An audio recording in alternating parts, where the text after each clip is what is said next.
Henry VIII was just 10 years old when his brother Arthur died, screaming in agony from sweating sickness. Within days, everything changed. His father banned him from every sport he loved, forced him to sleep in the same royal bed for protection, and turned his golden childhood into a prison of paranoia. Arthur's body was barely cold when Henry became England's last hope, a spare heir suddenly thrust into a role that would consume him. Before we reveal how one death created history's most notorious tyrant, do yourself a favor and subscribe, because what happened next is darker than you think. September 20th, 1486. Winchester Castle, the birthplace of England's greatest hope. Henry VII didn't choose Winchester by accident. This was the legendary seat of King Arthur's Camelot, and the king wanted everyone to know what this birth meant. When his firstborn son entered the world, he named him Arthur, a direct message to every noble in England that the Tudor dynasty wasn't just legitimate. It was destined to restore Britain to glory. From his first breath, Arthur Tudor was everything a medieval prince should be: fair-haired, serious, dutiful. While other children played, Arthur studied Latin, French, Greek, mathematics, philosophy. His tutors reported that he absorbed knowledge like parchment absorbs ink. By age 7, he could debate theology. By 10, he was writing letters to European monarchs in flawless Latin. The king groomed Arthur for power with surgical precision. At 3 years old, Arthur became Prince of Wales. At 11, he was appointed to the Council of Wales and the Marches, learning statecraft by watching his father navigate the treacherous politics of a kingdom still bleeding from decades of civil war. Every ceremony, every public appearance, every carefully choreographed moment reinforced one message: this boy would be king. Then came the marriage that would change everything. In 1501, Arthur turned 15, old enough, by medieval standards, to take a wife and begin producing heirs of his own. Henry VII had spent years negotiating the perfect match: Catherine of Aragon, daughter of Spain's most powerful monarchs, Ferdinand and Isabella. These were the rulers who had just completed the Reconquista, expelled the Moors from Granada, and funded Christopher Columbus's voyage to the New World. An alliance with Spain elevated the Tudors from upstart dynasty to European power. The wedding was spectacular. November 14th, 1501. At St. Paul's Cathedral, Catherine entered London in an elaborate procession, and the city exploded in celebration. Pageants filled the streets. Wine flowed from public fountains. Arthur, pale and slender in white satin, met his bride at the altar. She was 16, he was 15. Neither spoke the other's language fluently yet. After the ceremony, after the feast, after the public bedding ritual, where witnesses watched the young couple placed together in the marriage bed, Arthur and Catherine were finally alone. What happened that night would be debated for the next 3 decades. But that question would come later. For now, the newlyweds traveled to Ludlow Castle on the Welsh border, Arthur's seat of power as Prince of Wales. A massive fortress overlooking the River Thames, surrounded by the wild beauty of the marshes. Here, Arthur would learn to rule while Catherine learned to be England's future queen. They had 5 months together. 5 months of winter turning to spring. 5 months of establishing their household, hosting local nobility, making decisions about governance. 5 months of a future that seemed inevitable. Then, in March 1502, the sweating sickness came to Ludlow, and nothing would ever be the same. The disease had no warning, no gradual onset, no time to prepare. One moment you were fine. The next, a sudden chill seized your body like invisible hands. Your head exploded in pain. Your neck stiffened. Then came the fever burning through you with such intensity that sweat poured from every inch of skin. Your heart hammered against your ribs. Your vision blurred. An overwhelming exhaustion dragged at your limbs, making you desperate for sleep, even as your mind screamed that sleep meant death. Most people died within 12 hours. Some lasted 24. A lucky few survived the first day and recovered completely, but survival offered no immunity. You could catch it again and again. The English called it the sweating sickness, and it had terrorized the kingdom since 1485. Nobody understood where it came from or how it spread. Physicians were helpless. Prayers seemed useless. The sweat chose its victims with cruel randomness, except it showed strange preferences. It killed the wealthy far more than the poor. It ravaged young men in towns while often sparing women and children.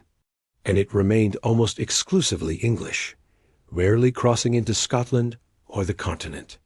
Dr. John Caius, who would later document the disease extensively, wrote that death could arrive within 3 hours of the first symptoms.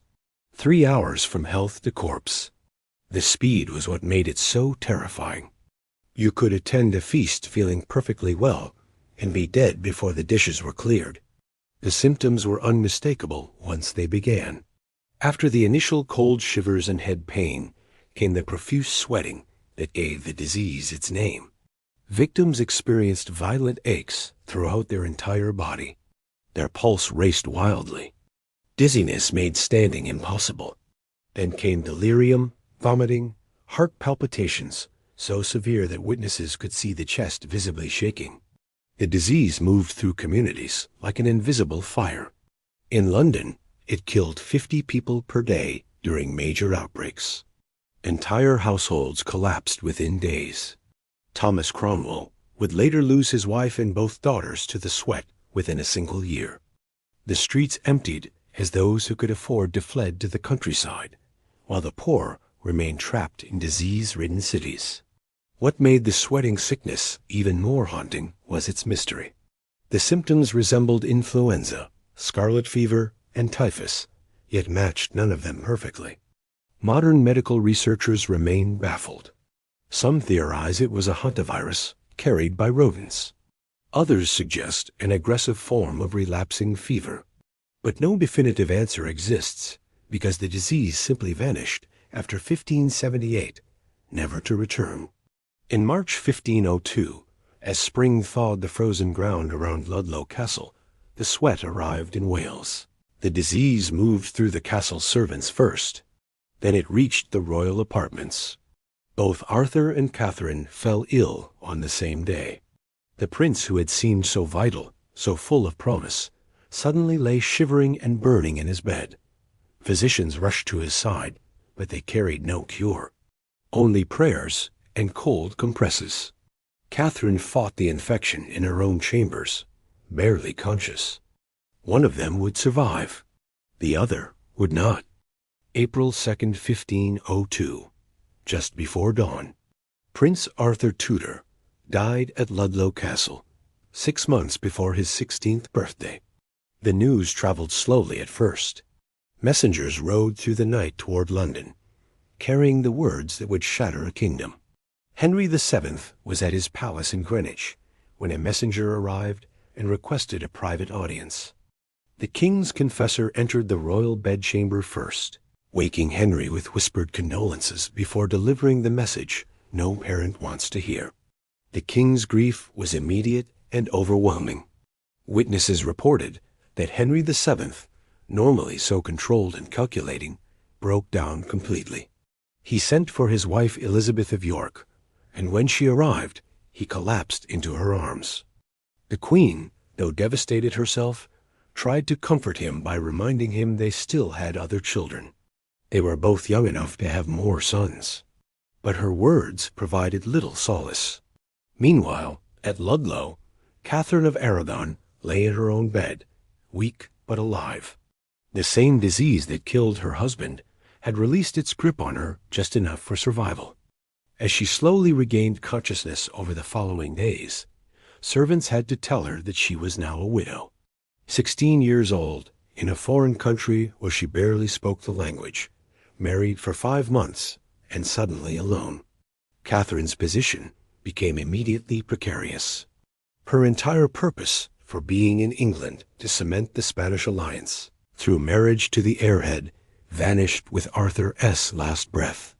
Henry VII had invested enormous political capital in securing this match. The Spanish crown had paid a substantial dowry. Now what? Arthur's body was prepared for its final journey.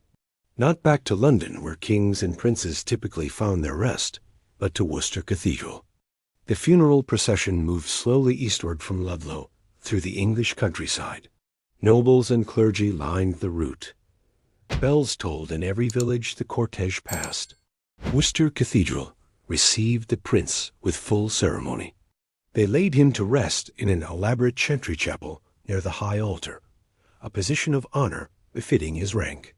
The chapel's walls were carved with intricate stonework, including Pomegranate's Catherine's personal emblem, a testament to their brief union and the future they would never share. But even in death, questions lingered. The exact location of Arthur's remains remained somewhat mysterious. Archaeological surveys centuries later, using ground-penetrating radar, revealed a large chamber to one side of the tomb rather than directly beneath it. Some historians speculate this chamber may have been intended to eventually hold both Arthur and Catherine, allowing her to rest beside her husband when her time came. Those pomegranates carved into the chapel walls would outlast the marriage, outlast Catherine's later struggles, outlast even Henry VIII's attempts to erase her from history. Back in London, young Prince Henry, 10 years old, athletic, carefree, suddenly became the only surviving male heir to the Tudor throne. His childhood ended the same day his brother's life did. Catherine of Aragon faced an impossible choice as she recovered from the sweating sickness. One decision that would determine her entire future. One question that would be debated in courts and churches for the next 3 decades. Had she and Arthur consummated their marriage? Under Catholic canon law, this wasn't merely personal. It was everything. An unconsummated marriage wasn't truly binding in the eyes of God. If Arthur had never touched her, Catherine remained technically a virgin. She could marry again without scandal. The Spanish alliance could be salvaged by marrying her to the new heir, young Henry. But if the marriage had been consummated, she was Arthur's true widow. Marrying his brother would be incest under church law, requiring special papal dispensation and raising uncomfortable theological questions. Catherine made her choice quickly. She swore, formally and repeatedly, that Arthur had never touched her. Their marriage remained unconsummated. She was still a virgin. The claim was strategically brilliant. It kept her valuable on the marriage market. It maintained her eligibility to marry Prince Henry. It gave Henry VII a reason to keep her in England rather than sending her back to Spain in disgrace. And it preserved the alliance that both kingdoms desperately wanted. But was it true? There had been witnesses to the public wedding ceremony on their wedding night, as was customary for royal marriages. Courtiers had watched the young couple placed together in the marriage bed before drawing the curtains and leaving them alone. The next morning, Arthur had emerged and reportedly made a boastful comment to his men about being thirsty after his exertions in Spain. Young men's bravado or genuine truth? They had lived together at Ludlow for 5 months. 5 months of sharing a household, sleeping under the same roof, playing the roles of husband and wife. Arthur had been 15, Catherine 16, young by modern standards, but considered perfectly marriageable in Tudor England. Plenty of noble marriages were consummated at that age and produced children soon after. Yet Catherine's insistence never wavered. Not when she was negotiating to marry Henry after his father's death. Not during the 18 years of marriage that followed. Not even when Henry VIII, desperate to annul their union, built his entire case around the argument that she had been Arthur's true wife, and therefore could never validly marry his brother. During the divorce proceedings, Henry's lawyers paraded witnesses who claimed to remember Arthur's morning-after boasts. They argued that 5 months of cohabitation made consummation inevitable. They painted Catherine as a liar, protecting her position. Catherine fought back with equal ferocity. She testified under oath before papal legates. She insisted that Arthur had been sickly weak, that their marriage remained pure. She staked her entire claim to be England's rightful queen on those 5 months at Ludlow Castle. The truth died with Arthur in 1502. Whatever happened, or didn't happen, in the darkness of their bedchamber, remained known only to them. But the consequences of that unanswerable question would tear England apart and birth a new church. All because no one could prove what occurred between a 15-year-old boy and his 16-year-old bride during 5 winter months in Wales. Henry woke up on April 2, 1502, as the Spare. He went to sleep that night as England's last hope. Nothing in his 10 years of life had prepared him for this moment. Arthur was supposed to be king. Arthur had received the training, the responsibilities, the weight of expectation. Henry had been raised for a different future entirely, perhaps as Archbishop of Canterbury, perhaps as a military commander, perhaps as a trusted advisor to his brother's reign. His education reflected this: languages, theology, music, philosophy. He excelled at everything, but always in Arthur's shadow. And he had loved that shadow. It meant freedom. While Arthur sat through endless council meetings, Henry rode horses. While Arthur studied treaties and trade agreements, Henry practiced archery and swordplay. He was athletic, energetic, bursting with the physical vitality that Arthur had always lacked. The court adored him, the golden Spare, charming and talented, with no pressure to be perfect, because perfection was Arthur's job. That life evaporated overnight. Henry VII's reaction to Arthur's death revealed the depth of his paranoia. The king had clawed his way to the throne through years of civil war, defeating Richard III at Bosworth Field, and ending the Wars of the Roses through sheer determination and ruthless calculation. He had built the Tudor dynasty from nothing. And now that dynasty balanced on the survival of one 10-year-old boy. The king couldn't bear it. Couldn't bear the thought of losing Henry, too. Couldn't tolerate any risk, any danger, any possibility that disease or accident might steal his last son the way it had stolen his heir. So he locked Henry away. The new restrictions came swiftly and absolutely. No more riding freely through the countryside. No more contact sports. No more rough games with other boys. Every activity that carried even the slightest risk of injury was forbidden immediately. Henry's athletic pursuits, the things he loved most, the outlets for his explosive energy, were stripped away. But the control went deeper than just banning sports. Henry VII reorganized his son's entire existence around one principle: keep him alive at any cost. The boy who had enjoyed relative independence suddenly found himself under constant surveillance. Guards accompanied him everywhere. Tutors reported his every word and action. The informal, joyful atmosphere of his early childhood was replaced by rigid formality and suffocating attention. The most disturbing measure came in the sleeping arrangements. Henry VII ordered that young Henry sleep in the same royal bedchamber with him. For safety, the king claimed. To protect him from threats. To ensure nothing happened during the vulnerable hours of night. For a 10-year-old boy, sharing his father's bed wasn't comfort, it was confinement. Every night served as a reminder that he was no longer his own person. He was England's future. A precious object to be guarded and preserved, not a child to be loved and nurtured. A energetic, athletic boy who had woken up that morning would spend the next 7 years trapped in a gilded cage, watching his father descend into grief-stricken paranoia. And the cage was about to get smaller. By age 12, Henry knew he was being watched. Always. Every door he entered, someone followed. Every conversation he had, someone listened. Every letter he wrote, someone read before it was sealed. His father, as grief, had transformed into something darker and obsessive. Need to control every aspect of his surviving son as existence. The restriction on physical activity became a particular source of bitterness. Henry had natural athletic talent that needed outlet. His body craved movement, competition, the rush of physical exertion.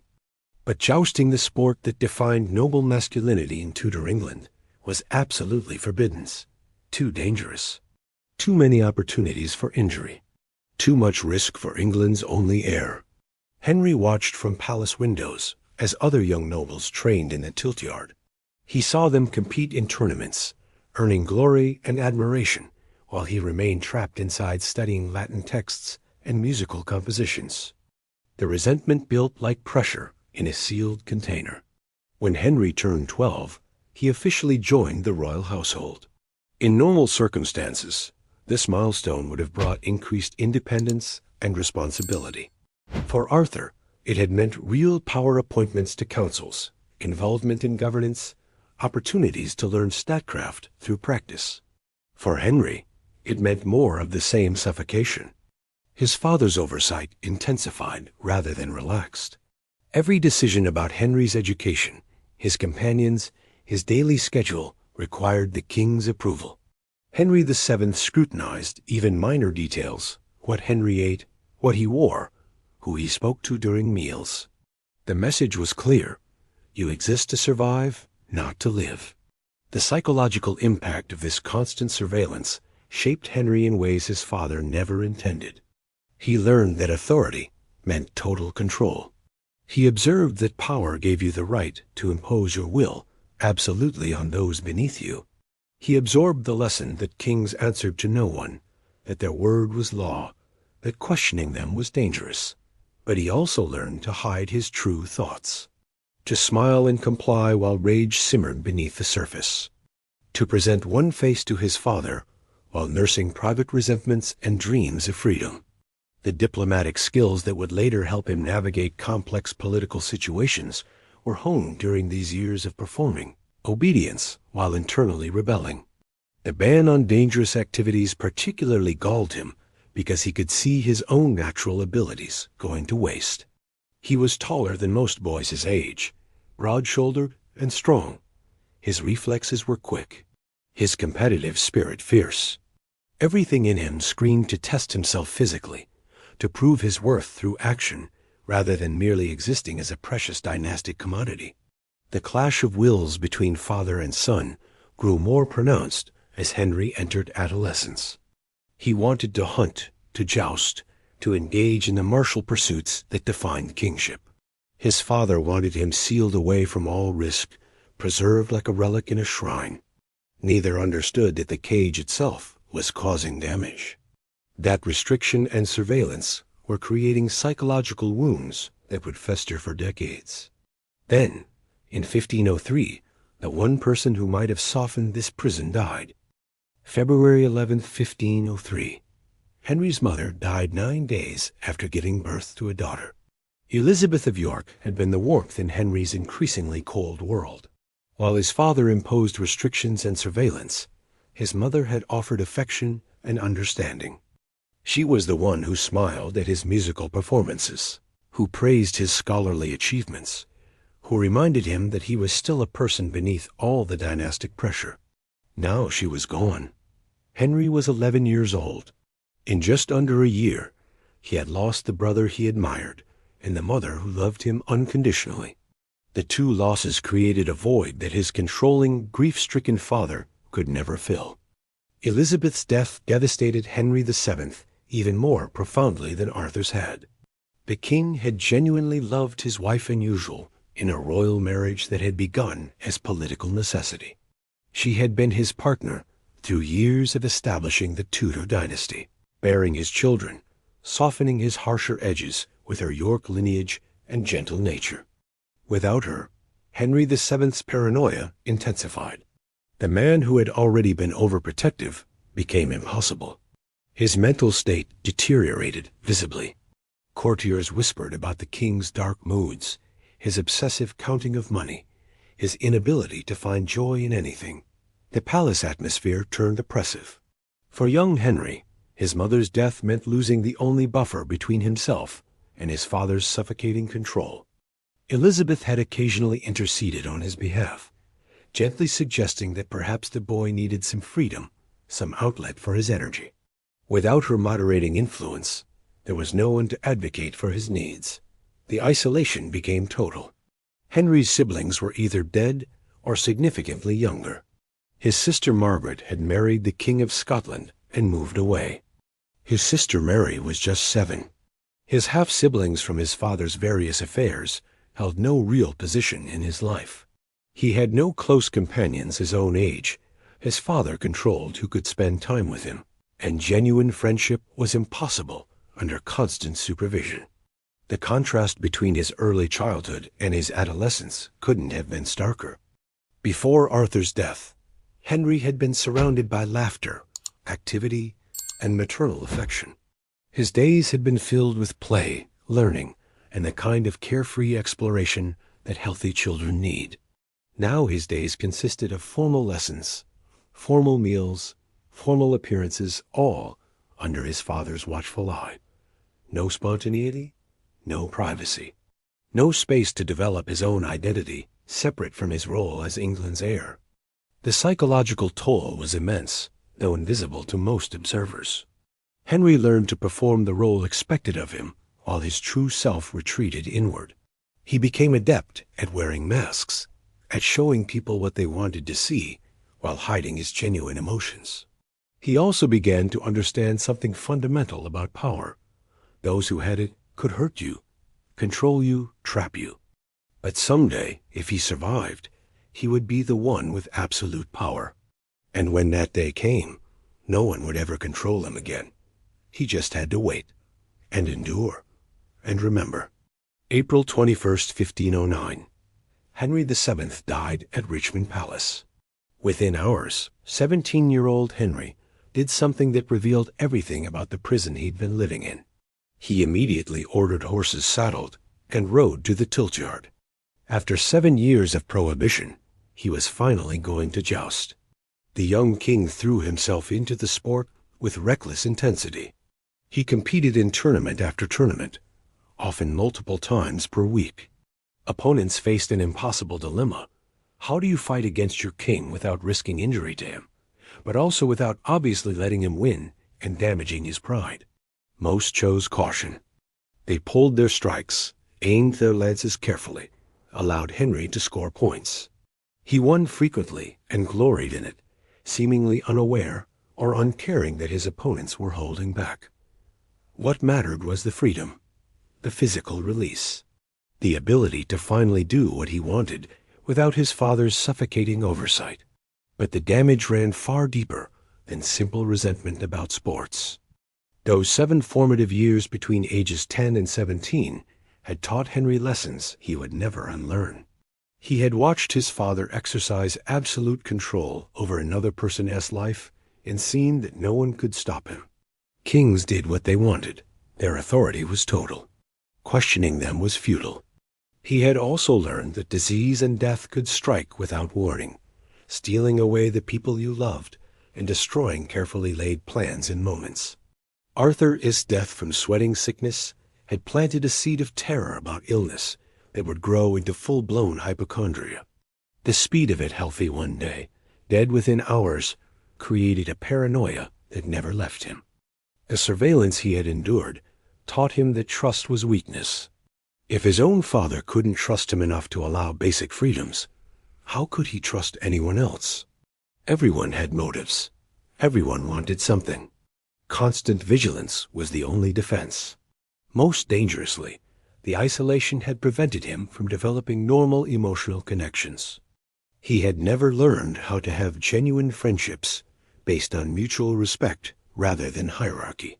He had never experienced the kind of relationship where someone could disagree with him without it feeling like a threat to his very existence. The boy who became king at 17 was psychologically damaged in ways that would not become fully apparent for years.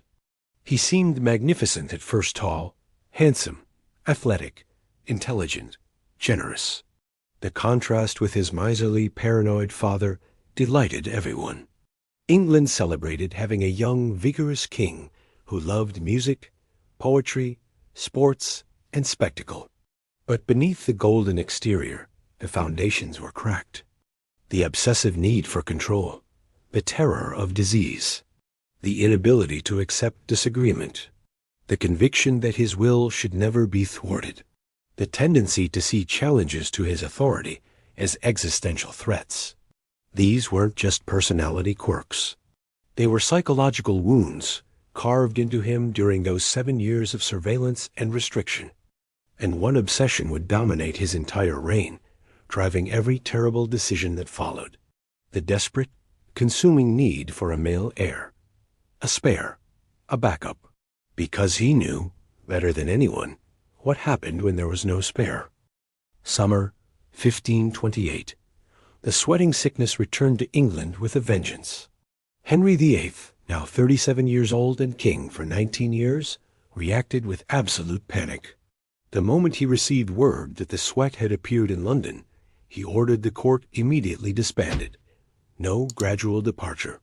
No organized evacuation. Just flee, then he ran. For weeks, Henry moved from safe house to safe house across the English countryside, never staying anywhere long enough for disease to find him. He traveled with a skeleton staff, leaving behind the usual elaborate royal household. Each time he heard rumors of illness nearby, he packed up and moved again. His terror was so visible that courtiers who witnessed it reported the king's behavior with barely concealed shock. This wasn't the confident, powerful monarch who had broken from Rome and declared himself supreme head of the Church of England. This was a frightened man, haunted by a 26-year-old memory of his brother dying in agony. The fear of disease had been growing in Henry for years. He maintained royal physicians who examined him almost daily, checking for any sign of illness. His private chambers contained cabinets filled with medicines, potions, and remedies for every conceivable ailment. He obsessively tracked his own health, noting every minor ache or discomfort as potentially significant. Any illness at court sent him into defensive mode. If someone near him fell sick, they were immediately banished from his presence and quarantined far away. He refused to see them until they had fully recovered and posed no risk of contagion. Even people he supposedly loved found themselves exiled the moment they showed symptoms. During the 1528 outbreak, Anne Boleyn, the woman he was desperately trying to marry, for whom he was tearing his kingdom apart, contracted the sweat at Hever Castle. Henry sent her his own physician and letters of concern, but he didn't go to her. He stayed away, safe, while she fought for her life. His love apparently had limits when disease was involved. The outbreak killed approximately 2,000 people in London alone. The French ambassador reported that the death toll climbed daily and that panic gripped the city. He grimly noted that a previous outbreak 12 years earlier had killed 10,000 in less than 2 weeks, and this one seemed equally deadly. The disease showed no mercy to status or wealth. Thomas Cromwell's wife and both his daughters died from the sweat between 1528 and 1529. Cardinal Wolsey contracted it, but survived. The illness struck down nobles and commoners alike, though the wealthy suffered disproportionately, a cruel irony since they were the ones who could afford to flee. Henry's flight to the countryside, while thousands died in London, revealed something essential about his character. When truly threatened, his concern for others vanished. Survival came first. Always. The sweating sickness that killed Arthur in 1502 had created a permanent wound in Henry's psyche. Every outbreak reopened it, reminding him of mortality, fragility, and the speed with which everything could be lost. And that fear fed directly into his greatest obsession. October 12, 1537. Hampton Court Palace. Henry finally got what he had been desperately seeking for 28 years. A legitimate son. Prince Edward's birth should have brought relief, joy, a sense that the nightmare was finally over. And for a few days, perhaps it did, England erupted in celebration. Bonfires blazed. Church bells rang for hours. 2,000 gunshots were fired in salute at the Tower of London. But the relief was temporary, because Henry understood something most of his celebrating subjects didn't. One son wasn't enough. Edward was healthy at birth, but so had Arthur been. 15 years of apparent health hadn't saved Arthur from sudden death. A single male heir meant the Tudor dynasty remained one illness, one accident one outbreak of sweating sickness away from collapsing into chaos. Henry needed what his father had possessed: 2 sons, an heir and a spare. The security of knowing that even if tragedy struck, the succession remained stable. But Edward's mother, Jane Seymour, died 12 days after giving birth to him. Childbed fever, the killer that had taken Henry's own mother. Another death, another loss, another reminder of how quickly everything could fall apart. Henry was 46 years old. He had been married 3 times. His first marriage to Catherine of Aragon had produced only Princess Mary after 18 years and multiple devastating miscarriages. His second marriage to Anne Boleyn had given him Princess Elizabeth but no living sons, and Anne had paid for that failure with her head. Now Jane had given him Edward, but died in the process, leaving him without a wife to produce that crucial spare heir. The obsession consumed him. He married 3 more times over the next 8 years. Anne of Cleves, Catherine Howard, Catherine Parr, but produced no more children. His health declined. His weight ballooned. His jousting injury from 1536 left him with a leg wound that never properly healed, causing constant pain and limiting his mobility. And Edward remained alone. No brother to back him up. No spare to ensure stability. Henry had one illegitimate son, he acknowledged, Henry Fitzroy, born to his mistress Bessie Blount in 1519. For years, Henry lavished attention on Fitzroy, granting him prestigious titles and considering him as a possible heir if Catherine produced no sons. Fitzroy's existence proved that Henry could father boys, which made Catherine's failure to provide one seem like divine judgment. But in 1536, just months after Anne Boleyn's execution, Fitzroy died suddenly at age 17, almost exactly Arthur's age at death. The parallel was horrifying. Another promising young man cut down just as he approached maturity. Another potential heir lost. Another reminder that death respected neither rank nor royal favor. Henry's entire reign became defined by this desperate hunt for secure succession. 6 wives, countless pregnancies, multiple miscarriages, the break from Rome, the dissolution of the monasteries, thousands of executions, all of it driven, at least partially, by the memory of April 2nd, 1502, the day Arthur died and showed Henry that one heir was never enough. By the 1540s, something had fundamentally broken inside Henry VIII. The confident young king who had dazzled Europe with his athletic prowess and intellectual brilliance was gone. In his place sat a bloated, suspicious tyrant whose mood swings terrified everyone around him. One day he would be jovial and generous. The next, he would order the execution of someone he had called friend just hours before. The patterns his father had carved into him during those 7 years of surveillance had fully manifested. Henry had learned that absolute control was power, and now he wielded it with devastating effect. No one was safe. No position guaranteed security. Loyalty meant nothing if Henry's paranoia fixated on you. Thomas Cromwell discovered this in 1540. The man who had orchestrated Henry's break from Rome, who had dissolved the monasteries and filled the royal treasury, who had served the king faithfully for years, executed on charges of treason that were almost certainly fabricated. Henry wanted him gone, so evidence was manufactured, and Cromwell went to the scaffold. Anne Boleyn had learned the same lesson 4 years earlier. The woman Henry had pursued for 7 years, for whom he had defied the Pope and split from Rome, who had given him Princess Elizabeth, accused of adultery with 5 men, including her own brother, and beheaded on Tower Green. Most historians believe the charges were entirely false, constructed to give Henry the legal justification to remove a wife who had failed to provide a son. Catherine Howard, Henry's 5th wife, followed Anne to the scaffold in 1542. She was barely 20 years old when she died, executed for adultery that she may or may not have committed.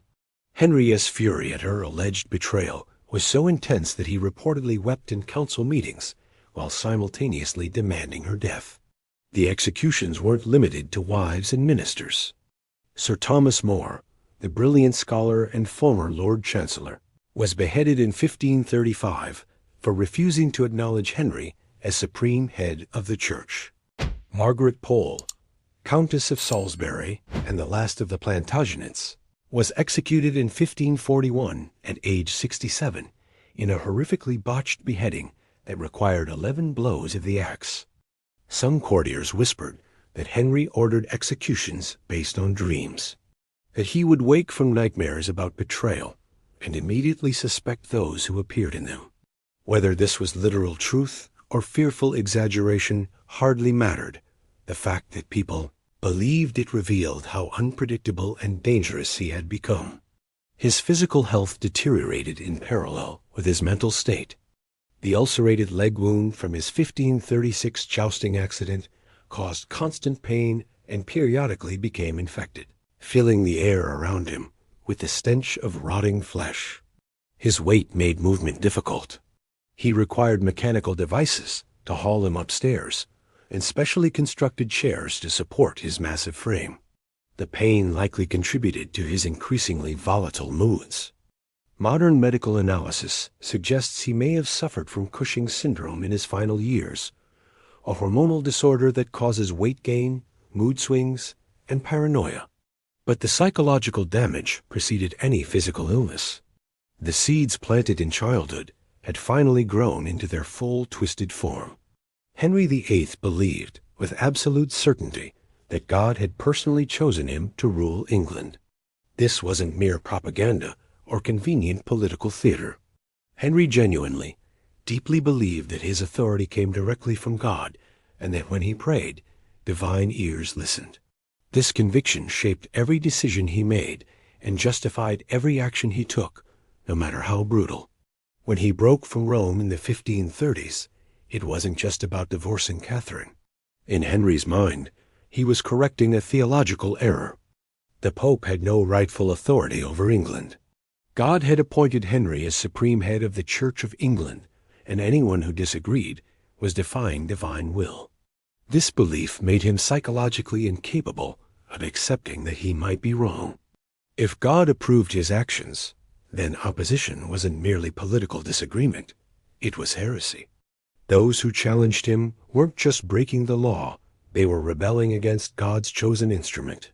The dissolution of the monasteries between 1536 and 1540 revealed how this mindset enabled destruction on a massive scale. Henry closed approximately 800 religious institutions across England, Wales, and Ireland. Monastic libraries containing irreplaceable manuscripts were scattered or destroyed. Buildings that had stood for centuries were stripped of valuables and abandoned. When abbots resisted, Henry showed no mercy. Richard Whiting, the elderly abbot of Glastonbury, refused to surrender his abbey voluntarily. Henry had him dragged through the streets, hanged until nearly dead, then cut down and butchered while still alive. His head was displayed on the gate of the abbey he had tried to protect. The message was clear: resistance would be punished with extreme brutality. Glastonbury wasn't an isolated case. The Carthusian monks, known for their strict religious devotion, refused to acknowledge Henry's supremacy over the church. Several were hanged, drawn, and quartered at Tyburn. Some were imprisoned in conditions so horrific that they died from maltreatment. Their crime was maintaining loyalty to the Pope rather than accepting Henry's religious authority. Henry justified all of it through his conviction of divine right. God had placed him on the throne. God approved his marriages, his religious reforms, his executions. Therefore, those who opposed him opposed God. This wasn't rational political calculation. It was absolute certainty bordering on messianic delusion. The weight of expectation placed on him at age 10, the trauma of losing Arthur and his mother, the years of surveillance and control, all of it had created a personality that could not tolerate doubt, challenge, or limitation. He had spent 7 years as a powerless child, watching his father impose absolute control. Now he was the one with power, and he would never, ever submit to anyone else's authority again. Not the Pope, not his advisors, not his wives, not even basic human conscience. In Henry's mind, he answered only to God, and conveniently, God always seemed to agree with whatever Henry wanted. This toxic combination: childhood trauma, fear of death, obsession with succession, and absolute conviction of divine approval, created one of history's most destructive monarchs. And it all traced back to April 2nd, 1502, when Arthur died and transformed Henry's world forever. Between 1536 and 1540, Henry VIII destroyed 800 religious institutions across his kingdom. Abbeys were stripped of their treasures. Monasteries were torn down stone by stone. Ancient libraries were scattered to the winds. Monks were driven from their homes, and those who resisted met horrific ends. The landscape of England was permanently altered as centuries of monastic life were erased in less than 4 years. But one place survived. Worcester Cathedral, where Arthur lay buried, remained standing. The cathedral didn't escape entirely unscathed. The attached monastery was dissolved in 1540, and the monks who had maintained Arthur's chantry chapel for nearly 40 years were dispersed. Some of the surrounding buildings were damaged or repurposed, but the cathedral itself, and crucially Arthur's tomb, were preserved. This wasn't random chance or administrative oversight. Henry personally approved which religious institutions would be destroyed and which might be spared. He knew Worcester Cathedral housed his brother's remains. He made a conscious choice not to desecrate that space. Inside the cathedral, near the high altar, Arthur's chantry chapel still stands today. The elaborate stonework remains as intricate as when it was carved in 1504, and high on the walls, clearly visible to anyone who looks, are carved stone pomegranates, Catherine of Aragon's personal emblem from her brief marriage to Arthur. Those pomegranates are remarkable survivors. By the 1530s, Henry was doing everything possible to erase Catherine from English history. He had declared their 24-year marriage invalid. He had stripped her of her title as queen and forced her to accept the degrading designation of Princess Dowager of Wales. He had separated her from their daughter Mary and denied her the right to see her child before she died. Henry wanted Catherine forgotten, removed from the historical record as if their marriage had never happened. Royal portraits were altered. Documents were changed. Her badges and symbols were stripped from palaces where they had decorated walls for decades. Yet the pomegranates at Worcester Cathedral remained untouched. They testified to Catherine's first marriage, to her 5 months as Arthur's wife, to the question of consummation that would haunt Henry for decades. They were physical evidence of the marriage that started everything, the alliance that brought Catherine to England, the theological debate that justified Henry's break from Rome, the uncertainty that allowed him to argue their union had been cursed from the start. Henry could have ordered them chiseled away. He could have had the entire chantry chapel dismantled, and Arthur's body moved somewhere less prominent. He could have treated his brother as burial with the same callous disregard he showed toward so many others. But he didn't.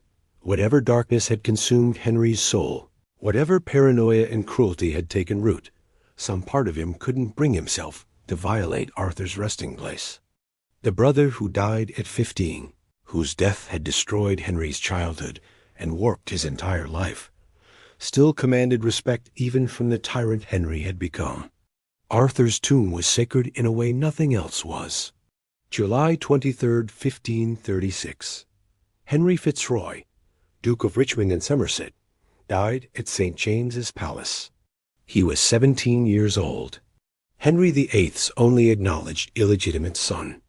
The boy who had once seemed like a potential solution to the succession crisis when Catherine of Aragon failed to produce male heirs. Henry VIII's reaction to Fitzroy's death was strangely cold.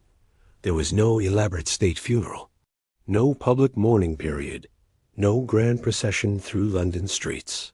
Instead, Henry issued orders for the body to be transported quietly, almost secretly, from London to Thetford Priory in Norfolk. The instructions were specific and unusual. Fitzroy's body was sealed in lead, placed inside a plain wooden coffin, loaded onto a covered wagon, and hidden beneath straw for the journey. The Duke of Norfolk supervised the transport and burial in the Howard family vault at Thetford, but the ceremony was minimal, no pomp, no elaborate ritual, no recognition of Fitzroy's royal blood. Later, Henry would complain bitterly that his son had been buried without proper honors, as if he hadn't been the one who ordered the subdued arrangements. The contradiction revealed something about Henry's relationship with death and succession. He could barely face the loss of yet another young man who might have secured the Tudor line. Fitzroy's age, at death 17, was eerily close to Arthur's 15. Another promising youth cut down just as he reached maturity. Another reminder that death didn't care about royal favor or political necessity. But Fitzroy's troubles didn't end with burial. Around 1540, when Henry ordered Thetford Priory dissolved as part of his destruction of monastic institutions, Fitzroy's body was exhumed. The vault was opened, the coffin removed, and the remains transported to St. Michael's Church in Framlingham.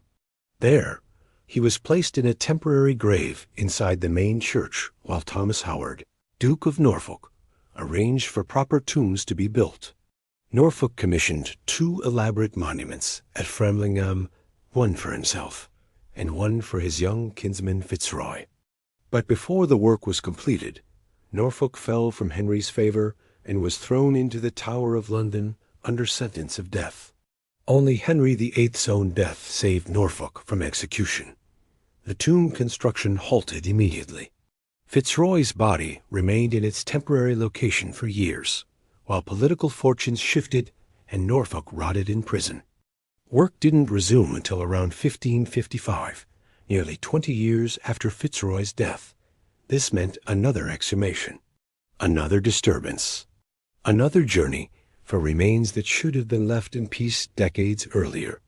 The finished tomb is a large stone chest without effigies, though decorative figures were likely planned, but never completed due to Norfolk's imprisonment. It sits in Framlingham Church today, marking the final resting place of Henry VIII's son after 3 separate burials. The contrast with Arthur's treatment couldn't be more stark.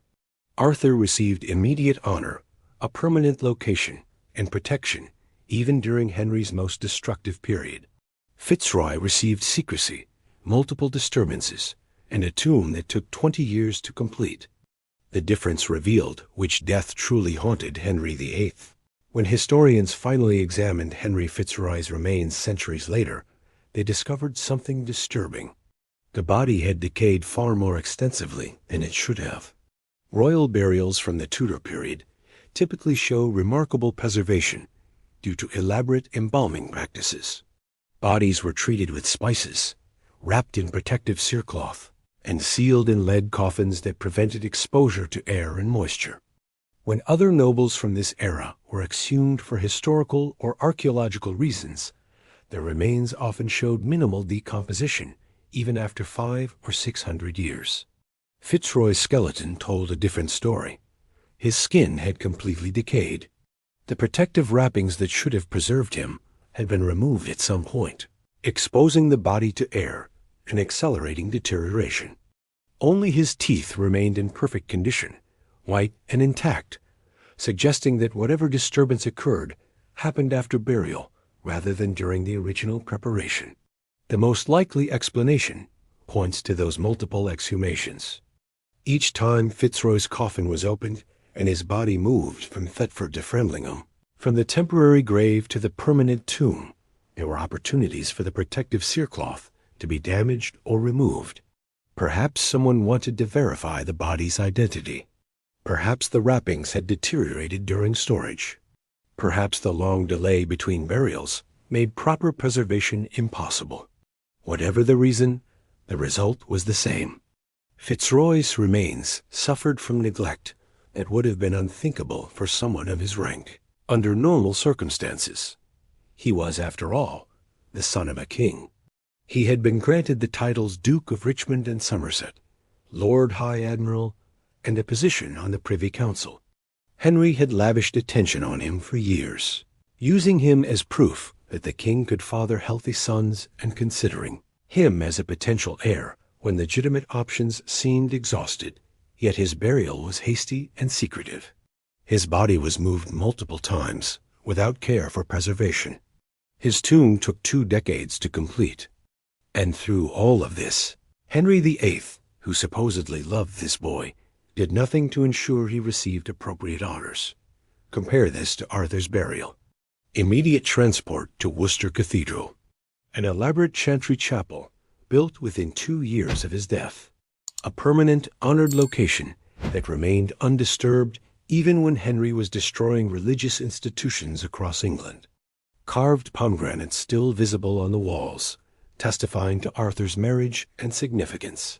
Fitzroy got a plain chest tomb with no effigies, completed years after his death by a disgraced duke, housing remains that had been exhumed and disturbed multiple times. The physical evidence doesn't lie. The condition of Fitzroy's skeleton, the multiple disturbances, the delayed tomb, the secretive original burial, all of it reveals how Henry truly felt about his illegitimate son versus his legitimate brother. Arthur mattered. Arthur's death had shaped everything. Arthur's memory demanded respect. Fitzroy was expendable, useful when alive as potential backup heir, but once dead, merely an uncomfortable reminder of yet another young man lost to sudden illness. The graves told the truth that Henry's words never could. Worcester Cathedral stands today as a testament to something Henry VIII couldn't destroy. Not God, not the church, not even tradition or history. It stands as a testament to guilt. Arthur's chantry chapel survived because Henry couldn't face what destroying it would mean. Beneath all the tyranny, beneath the executions and the paranoia and the cruelty, some part of him still remembered being 10 years old and losing the brother who represented everything good about his childhood. Before Arthur died, Henry had been happy, free, athletic and energetic, living without the crushing weight of expectation. Arthur's death didn't just change his circumstances, it stole his entire identity. Despair became the heir. The boy became a prisoner. The child became a dynastic obligation. Everything terrible that followed traced back to that moment. The surveillance, the control, the loss of his mother, the 7 years trapped under his father's suffocating paranoia. All of it happened because Arthur died and Henry became too valuable to risk. The tomb at Worcester represented the single moment when Henry's life split into before and after. Before Arthur's death, he had a future of possibility. After, he had only duty and fear. Henry couldn't destroy that tomb because destroying it would mean confronting the truth he spent 56 years avoiding, that Arthur's death had broken something fundamental inside him. That the trauma inflicted by his father's response had created the monster he became. That every execution, every divorce, every cruelty could be traced back to a frightened 10-year-old boy who never recovered from loss. The pomegranates carved into the chapel walls told another story Henry couldn't erase. They testified to Catherine's first marriage, to the 5 months she spent as Arthur's wife, to the question that would haunt both their lives. Henry had spent years arguing that his marriage to Catherine was cursed because she had been Arthur's true wife. He had broken from Rome to divorce her. He had degraded her final years and died without reconciling. Yet he couldn't bring himself to chisel away those stone pomegranates at Arthur's tomb. They remained as permanent evidence of the marriage that started everything, the theological crisis that justified the English Reformation, the succession anxiety that drove 6 marriages, the Catholic alliance that should have secured the Tudor dynasty, but instead became its greatest weakness. In 2011, archaeologists used ground-penetrating radar to survey Arthur's tomb. They discovered that mysterious chamber beside, rather than beneath the monument, possibly built to eventually hold both Arthur and Catherine together. The provisional nature of that space, built for a future that never came, mirrors the entire Tudor story. Plans unmade, hopes unfulfilled, death intervening before anything could be certain. Arthur died at 15 in 1502. Henry died at 55 in 1547. 45 years separated their deaths, yet Arthur's influence never faded. The Golden Prince, who should have been king, shaped his younger brother's entire reign more powerfully than any living advisor ever could. Worcester Cathedral preserved that truth in stone, where Henry couldn't revise it, couldn't execute it, couldn't make it disappear. The brother Henry never spoke about was the one he could never forget.